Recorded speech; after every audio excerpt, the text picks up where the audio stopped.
मैं 26 साल का हूँ। मैं अकेला रहता हूँ दिल्ली में। मेरा घर मेरे मॉम डैड के घर से कुछ 10 मिनट के दूरी पर है। मेरे मॉम डैड दोनों भी 60s में है और मेरी मॉम काफी वरीड वुमन हो चुकी है उनके ओल्ड एज में। वो कभी कभी अनइनवाइटेडली ही मेरे घर आ जाती है और घर के अंदर भी आ जाती है क्योंकि मेरी मॉम को मैंने अपनी कीज दे रखी है। और ऐसे ही कभी घर पर आ जाना वो काफी अनोइंग चीज हो जाती है मेरे लिए। तो कभी कभी जब मैं वीकेंड्स पे मेरे फ्रेंड्स के साथ पार्टी करके लेट नाइट घर पे आता हूँ तब मैं मेरी मॉम को पाता हूँ अपने घर पे वरीडली मेरा वेट करते हुए। तुम लोग सोचोगे ओ माय गॉड ये काफी वियर्ड चीज है, मैं अपनी मॉम को सीधे से ये स्टॉप करने के लिए क्यों नहीं बोल रहा। Well you guys don't know my mom, it's really hard to describe her. लेकिन वो बहुत ही वरीसम, काइंड और इनोसेंट हार्टेड वुमन है। तो वो काफी वियर्ड हो जाता है ऐसे वुमन के अगेंस्ट जाना। और मुझे ये मेंशन करना अच्छा नहीं लगता लेकिन मेरे मॉम को माइल्ड डिमेंशिया भी है।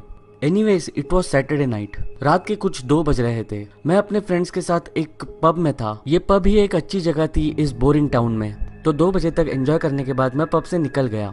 मैंने अपने दोस्तों को बाय बोला और मैं अपने घर की तरफ चल पड़ा। वो पब मेरे घर से कुछ ज्यादा दूरी पर नहीं था। तो मैं जब अपने नशे के हालत में घर पे पहुंचा मैंने अपने जेब में हाथ डाला चाबी निकालने के लिए।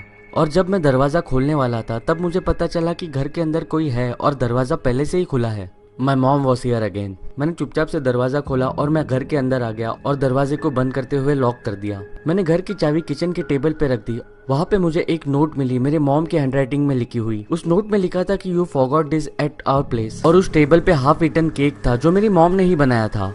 मुझे मेरी मॉम तो दिखाई नहीं दी तो मैंने अज्यूम किया कि मेरी मॉम अपस्टेयर्स चली गई होगी गेस्ट रूम में बेड पे सोने के लिए जब तक मैं आ नहीं जाता, जो कि वो कॉमनली करती थी। और तभी मुझे फुटस्टेप्स की आवाज आया और मुझे कंफर्म हो गया कि मेरी मॉम ऊपर ही है। तभी मैंने ताना देते हुए कहा मैं 26 साल का हूँ, it's late 3 AM in the morning. और फिर भी मेरी माँ को मुझे लेट नाइट जाग के एक बच्चे की तरह ट्रीट करना है।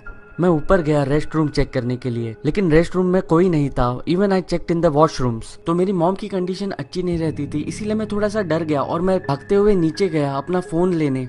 मैंने अपने डैड को फोन किया। कुछ 4 रिंग्स के बाद मेरे डैड ने फोन रिसीव किया। मैंने डैड से पूछा मॉम मेरे रेस्ट रूम में क्या कर रही है। तभी एक छोटे से पॉज के बाद मेरे डैड ने कहा इट्स नॉट पॉसिबल, तुम्हारी मॉम मेरे बाजू में सो रही है। मेरा मुंह खुला का खुला रह गया as I turn back to face the darkness upstairs. और किचन के लाइट से एक बेर उजाले में मैंने ऊपर की तरफ एक सर को देखा मेरी तरफ देखते हुए। मैं फोन पे चिल्लाते हुए भागते हुए घर से बाहर निकला मॉम डैड के घर की तरफ। ऑन माय वे मैंने अपने डैड को सारी चीजें एक्सप्लेन कर दी थी और तभी मेरे डैड ने फोन काट दिया और पुलिस को इन्फॉर्म कर दिया था। मैं अपने मॉम डैड के घर पे पहुंचा। वहाँ पे मेरी मॉम मेरा इंतजार कर रही थी। वो काफी वरीड और सिक थी। मेरी मॉम ने मुझे एक्सप्लेन किया कि वो मेरे घर पे आई तो थी। तभी उन्होंने बचे हुए बर्तन मांजे और घर पे बचा हुआ केक किचन टेबल पे रख दिया। तभी 2 पुलिस कार्स आई।